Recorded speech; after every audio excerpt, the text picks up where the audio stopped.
Hello दोस्तों, welcome to sleepy classes. तो आज के मेंस अ डे में हम यहाँ पर डिस्कस करेंगे इकोनॉमी का क्वेश्चन। इंपॉर्टेंट है, थोड़ा करंट अफेयर बेस्ड भी कहीं ना कहीं से आप इसे कह सकते हैं कि जैसे हम देखते हैं ना, बहुत सारे क्वेश्चंस हमें स्टैटिक नेचर के देखने को मिलते हैं, बट वो पूछे क्यों गए हैं? क्योंकि करंट में कुछ ना कुछ उनसे रिलेटेड हुआ होगा। ठीक है, तो वैसा ही आपका ये भी क्वेश्चन है। आइए, तो क्वेश्चन में यहां पर बात हो रही है पर्टिकुलरली इंडिया की कॉम्पिटिटिवनेस के बारे में और कैसे ये इंपॉर्टेंट है फॉर इंक्लूसिव ग्रोथ। तो दो इंपॉर्टेंट टॉपिक्स को यहां पर क्लब कर दिया गया है। अब आपको पता ही है, रिसेंट करंट अफेयर्स अगर आपने पढ़े हैं कि कंपटीशन एक्ट जो था वो रिसेंटली अमेंड किया गया है। तो सबसे पहला होमवर्क आपके लिए यही है, 3 इंपॉर्टेंट फीचर्स जो उस अमेंडमेंट के हैं कमेंट बॉक्स में मेंशन कीजिए, और आपके लिए इंपॉर्टेंट है उस अमेंडमेंट को पढ़ना, तो जरूर ढंग से पढ़ लीजिएगा।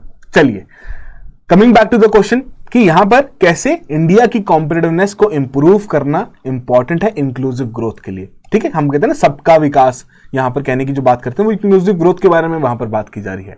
ठीक है, तो बेसिक्स अगर मैं स्ट्रक्चर कहूं किन कीवर्ड्स के ऊपर बेस्ड रहेगा, इंडिया की कॉम्पिटिटिवनेस जो कि डायरेक्टली यहां पर आपको हाईलाइट की गई है, एंड जो इंक्लूसिव ग्रोथ के बारे में यहां पर बात की गई है। तो ये बेसिक्स आपके कीवर्ड्स हैं जिनके बेसिस पर हम अपना पूरा स्ट्रक्चर यहां पर तैयार करेंगे। बट उसकी शुरुआत करने से पहले एक छोटी सी पीस ऑफ इंफॉर्मेशन, 2023 के मेंस के अटेम्प्ट को मद्देनजर रखते हुए कुछ ही समय यहां पर बचा है। बहुत सारे कंसर्न्स यहां पर एस्पिरेंट्स के रहते हैं, तो उन्हीं कंसर्न्स को एड्रेस करते हुए रैपिड रिवीजन रैंकर बैच यहां पर निकाला गया है। जैसे प्रीलिम्स के केस में हमने देखा था, वैसे ही मेंस के लिए भी यहां पर तैयार किया गया है। क्लासेस ऑलरेडी शुरू हो चुकी हैं। अगर आपने नहीं अटेंड की हैं या आप नहीं इसका हिस्सा बन पाए हैं तो आपके पास ऑप्शन है, आप रिकॉर्डेड भी देख सकते हैं, या उसके अलावा जो आपके पास बाकी अभी लाइव क्लासेस बचती हैं आप उनका यहां पर आनंद ले सकते हैं, जिसमें क्रिस्प तरीके से एक फ्रेमवर्क सेट किया जाएगा हर एक सब्जेक्ट टीचर द्वारा कि किस तरीके के क्वेश्चंस आपको वहां पर लिखने, एक वैल्यू एडिशन कंटेंट यहां पर देने की कोशिश की जा रही है। एंड लास्ट मिनट रिवीजन वाला जो गोल रहता है हर एक एस्पिरेंट का, उसे यहां पर पूरा करने की कोशिश की जा रही है।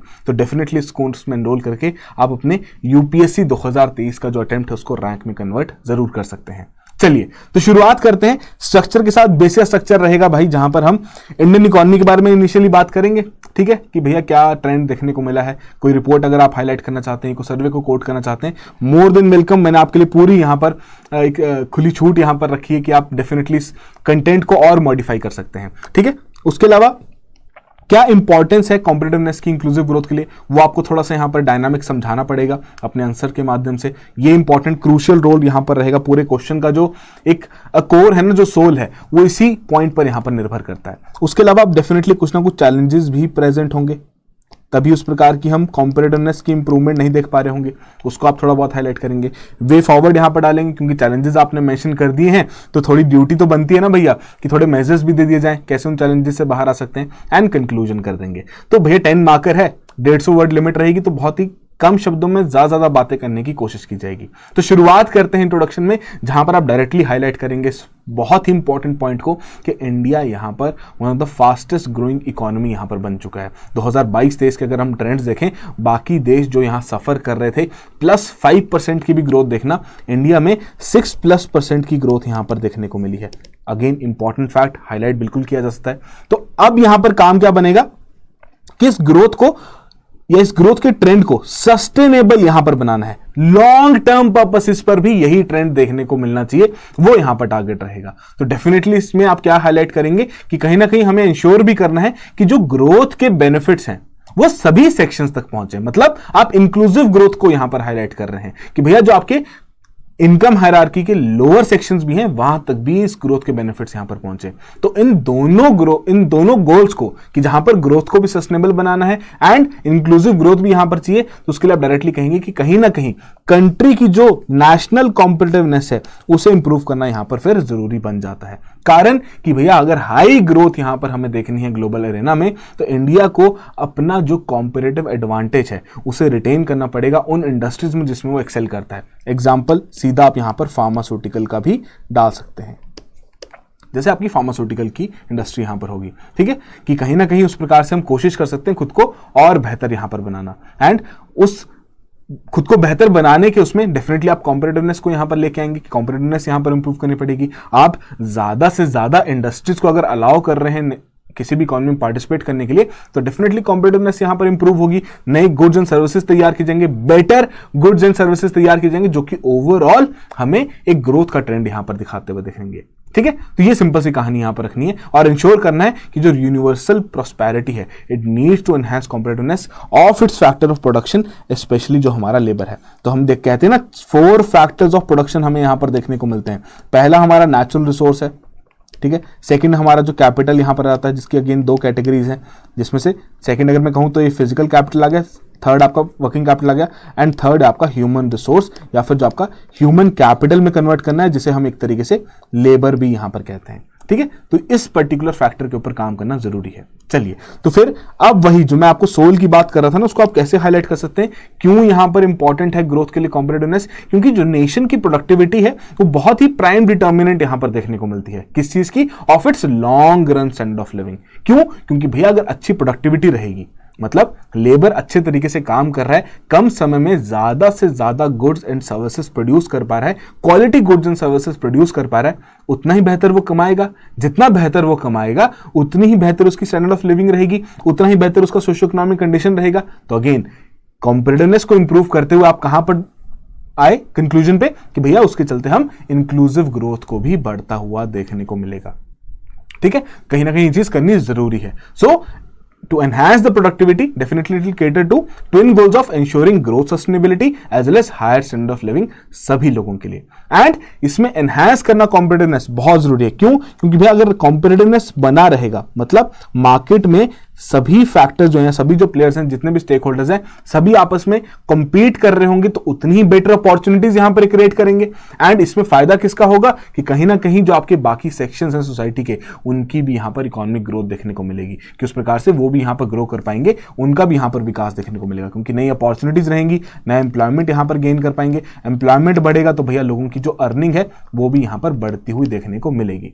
ठीक है, एंड बेटर कॉम्पिटिशन डेफिनेटली यहां पर क्या क्रिएट करेगा, एक ऐसा इकोसिस्टम क्रिएट करेगा जिसमें हम बेटर क्वालिटी के प्रोडक्ट्स एंड सर्विसेज भी तैयार कर पाएंगे कंज्यूमर के लिए, जो कि अगेन क्या हाईलाइट कर रहा है कि भैया बेटर, वही वाली बात है ना, हम कंपेयर करते हैं कुछ को डेवलप्ड इकोनॉमीज के साथ। भैया यूएस में ये चीज बेटर मिलती है, ठीक है, यूएस में अच्छी सर्विसेज मिलती हैं। तो वो क्यों मिल पाती हैं? क्योंकि वहां पर उस प्रकार से तैयार भी की जा रही हैं। इसीलिए हम उसको कहते हैं कि भैया वो हाई इनकम इकोनॉमी है। क्यों? क्योंकि वहां पर वो चीजें एक्वायर करने के लिए डेफिनेटली आपको पैसा खर्च करना पड़ता है, ज्यादा पैसा खर्च करना पड़ता है, एंड उस केस में वो वहां के लोग ज्यादा पैसा कमा भी रहे हैं उस तरीके से। ठीक है, तो वो हाई इनकम इकोनॉमी में ट्रांजिट कर चुके हैं। तो वहीं आपको ये हाईलाइट करना पड़ेगा कि इंडिया में भी इस चीज की आवश्यकता है कि जब better goods and services produce किए जाएंगे, डेफिनेटली उसका बेनिफिट हमें क्या देखने को मिलेगा कि उन गुड्स एंड सर्विसेज के चलते यहाँ वेजेस भी बढ़ेंगे और उन गुड्स एंड सर्विसेज की कंजम्पशन भी यहां पर बढ़ती हुई देखने को मिलेगी। ठीक है, तो ये सिंपल सी कहानी है, and definitely it will result into greater human as well as economic capital development। कि जो ह्यूमन रिसोर्स को हम ह्यूमन कैपिटल में कन्वर्ट करने की बात करते हैं वो भी हम यहां पर देख पाएंगे। ठीक है, तो ये सिंपल से कुछ पॉइंट्स में आप यहां पर हाईलाइट कर लेंगे कैसे कॉम्पिटिटिवनेस डायरेक्टली लिंक करती है हमारी इंक्लूसिव ग्रोथ के साथ। बट फिर वहीं कुछ ना कुछ चैलेंजेस भी हैं, जैसे कि आपका मैन्युफैक्चरिंग सेक्टर हो गया, अभी भी अंडर डेवलप्ड है। कि कहीं ना कहीं जो हम देखते हैं ना कि हम कंपेयर करते हैं चाइना की जो मेड इन चाइना 2025 की पॉलिसी थी, कि उस इनिशिएटिव के हिसाब से इंडिया में भी मेड इन इंडिया इनिशिएटिव यहां पर रखा गया। ठीक है, और उस इनिशिएटिव के चलते ट्रांजिशन यहां पर देखा गया towards high tech industries. But India में जो हमारा मैन्युफैक्चरिंग सेक्टर था वो थोड़ा अंडर डेवलप्ड रहेगा, कि कहीं ना कहीं जो ट्रेडिशनल लेबर इंटेंसिव प्रोडक्शन है उसके ऊपर फोकस रखा गया कि हम उस प्रकार से मॉडर्नाइजेशन उतनी नहीं देख पाए, या देख भी पाए तो आपकी कुछ ही सेक्शंस हैं इस इंडस्ट्री के जिन्हें वो मॉडर्नाइजेशन देखने को मिली। डाउन द लाइन जो आपकी छोटी छोटी इंडस्ट्रीज हैं, एमएसएमईज हैं, वहां ये मॉडर्नाइजेशन देखने को नहीं मिली। फिर इंफ्रास्ट्रक्चर का तो पॉइंट भैया किसी भी क्वेश्चन में कहीं पे भी डाल दो फिट बैठ जाएगा कि इंफ्रास्ट्रक्चर तो अभी भी उतना अवेलेबल हमारे पास नहीं है जितनी हमें आवश्यकता है। फिर मार्केट डिस्टॉर्शंस जो कि कंपटीशन को डायरेक्टली इंपैक्ट करती हैं। मार्केट डिस्टॉर्शन सिंपली हम क्या कहते हैं कि भैया जो प्रोडक्शन है और जो प्राइसेस है उनमें जो डिस्टॉर्शन डिफरेंट लेवल्स पे तो देखने को मिल रहे हैं। अब ये क्यों होते हैं? क्योंकि सब्सिडीज यहां पर उस प्रकार से दी जाती हैं। अब अगेन ये सब्सिडीज का जो पॉइंट है ये प्रो भी है कॉन भी है। प्रो किस तरीके से कि भैया जो आपके लोअर सेक्शंस हैं उन्हें बेनिफिट देने की कोशिश की जा रही है। कॉन किस तरीके से है कि भैया जो मार्केट का स्टेबल नेचर रहता है कि भैया सप्लाई और डिमांड के हिसाब से यहां पर काम करना चाहिए, क्योंकि वही दर्शाता है कॉम्पिटिटिव मार्केट की एक इंपॉर्टेंट कैरेक्टरिस्टिक वो वहां पर रहती है। तो उस केस में ये चीज उस चीज को डिस्टॉर्ट कर देती है। ठीक है, तो ये सिंपल सा पॉइंट आप यहां पर रख सकते हैं। फिर उसके अलावा R&D बहुत इंपॉर्टेंट है। रीजनल डिस्पैरिटीज हमें यहां पर देखने को मिल रही हैं। ठीक है, तो ये सिंपल से पॉइंट रखते हुए आप अपना आंसर में चैलेंजेस वाले पॉइंट्स भी डाल देंगे। और फिर लास्ट में ड्यूटी बनती है कि भाई वे फॉरवर्ड भी यहां पर बना दिया जाए। तो डेफिनेटली यहां पर वे फॉरवर्ड में आपका पॉइंट रहेगा कि इंडियन गवर्नमेंट को या भारत सरकार को यहां पर बोल्ड मूव्स लेने पड़ेंगे। और bold moves long term planning के हिसाब से यहां पर लेने पड़ेंगे, ताकि उस प्रकार से सस्टेनेबल ग्रोथ यहां पर देखी जा सके। ठीक है, एंड कहीं ना कहीं जो इंडियन सिनेरियो में हम जो देख रहे हैं कि रीजनल डिस्पैरिटीज बहुत ज्यादा है, तो कोई नेशनल लेवल पे पॉलिसी काम नहीं करेगी, आपको यहां पर रीजनल लेवल पे पॉलिसीज को टारगेट करना पड़ेगा कि जो बिहार की कॉम्पिटिटिवनेस है उसके लिए जो सरकार का रोल रहेगा वो डेफिनेटली अलग देखने को मिलेगा, अगर वो महाराष्ट्र में कॉम्पिटिटिवनेस यहां पर बढ़ाना चाहते हैं। ठीक है, फिर वहीं नीति आयोग का रोल यहां पर हाईलाइट कर दो कि डेफिनेटली ओवरऑल कॉम्पिटिटिवनेस बढ़ाने का यहाँ पर इनके द्वारा बहुत सारे मेथड्स यूज किए जा रहे हैं, बहुत सारी स्टडी यहाँ पर की जा रही है। ठीक है, एंड कहीं ना कहीं हर एक स्टेट को अलग सेट ऑफ पॉलिसी की जरूरत है, तो वो इस तरीके से कंट्रीब्यूट भी यहाँ पर कर पा रहे हैं। ठीक है, इस चीज को आपने मेंशन कर दिया। फिर कॉम्पिटिशन कमीशन ऑफ इंडिया को बताओ भाई कि डेफिनेटली इनके द्वारा भी एक इंपॉर्टेंट रोल यहाँ पर प्ले किया जा रहा है कि देश में किस प्रकार से मार्केट्स रन करेंगी, किस प्रकार से पूरा इकोनॉमी में कंपटीशन देखने को मिलेगा, वो तो यही बॉडी है जो कि यहाँ पर अहम रोल निभा रही है। इसमें फिर आपका जो कॉम्पिटिशन एक्ट है उसकी जो अमेंडमेंट है उसको यहां पर हाईलाइट कर दो, इंपॉर्टेंट पॉइंट। और लास्ट में कह दो कि कहीं ना कहीं इंस्टीट्यूशनल स्ट्रक्चर रोबस्ट होना बहुत जरूरी है, एसेंशियल है, ताकि उस प्रकार की बिजनेस कॉम्पिटिटिवनेस यहां पर अचीव की जा सके, कैपेसिटी बिल्डिंग की जा सके एंड सप्लाई चेन में भी रेजिलियंस देखी जा सके।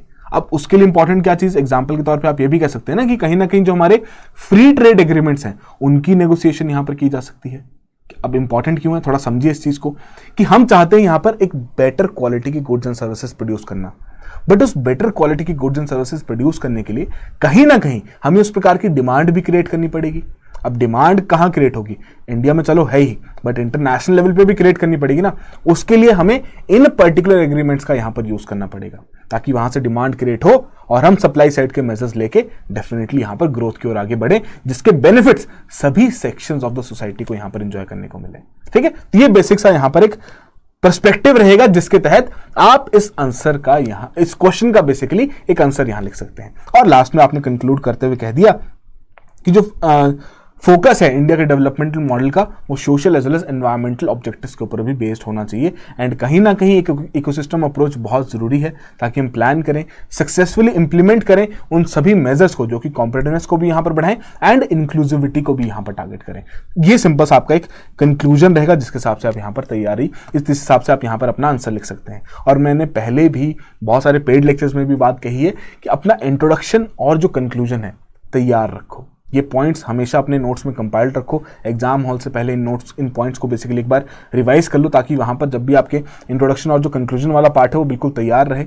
क्योंकि कहीं ना कहीं इंट्रोडक्शन एक ऐसी चीज जो कि एग्जामिनर सबसे पहले वहां पर देखेगा, कंक्लूजन एक ऐसी चीज जो कि मार्क्स देने से पहले सबसे लास्ट में वही चीज पढ़ेगा। तो ये चीजें बेटर होना बहुत जरूरी है, बिफोर हैंड रेडी रहें तो कोई दिक्कत वाली बात तो है नहीं। अपार्ट फ्रॉम दैट जो बीच का कंटेंट रहता है वो तो भैया क्वेश्चन की डिमांड से वहां पर वेरी करता ही है। तो ये एक बेसिक सा आपके लिए क्वेश्चन था। आई होप जो चीजें मैं आपको यहाँ पर समझाना चाह रहा था, जो चीजें हम यहाँ डिस्कस करना चाह रहे थे कि कैसे ऐसे क्वेश्चन को अटेम्प्ट करना है, वो यहाँ पर क्लियर हो गई हूँ। बट स्टिल अगर फिर भी आपका कोई डाउट रहे, मोर देन वेलकम, आप कभी भी अप्रोच कर सकते हैं। अपार्ट फ्रॉम दैट नज़दीक आ रहा है मेंस का एग्जाम, तो थोड़ा सा अपना संयम बना के रखें, अपनी सेहत का ध्यान रखें एंड कहीं ना कहीं जो एक होता है ना कि मोमेंटम यहाँ पर बिल्डअप रखना है, खासकर टूवर्ड्स द एंड डेज, वो यहाँ पर बरकरार रखें। डेफिनेटली सभी की दुआएं भी, आपके घर वालों की भी दुआएं रहेंगी, आपके टीचर्स की भी यहाँ पर दुआएं रहेंगी कि आप इस मेंस के अटेम्प्ट को एक फ्रूटफुल अटेम्प्ट में कन्वर्ट करें और वहाँ पर रैंक हासिल करें। चलिए, so that will be all the very best, have a good preparation.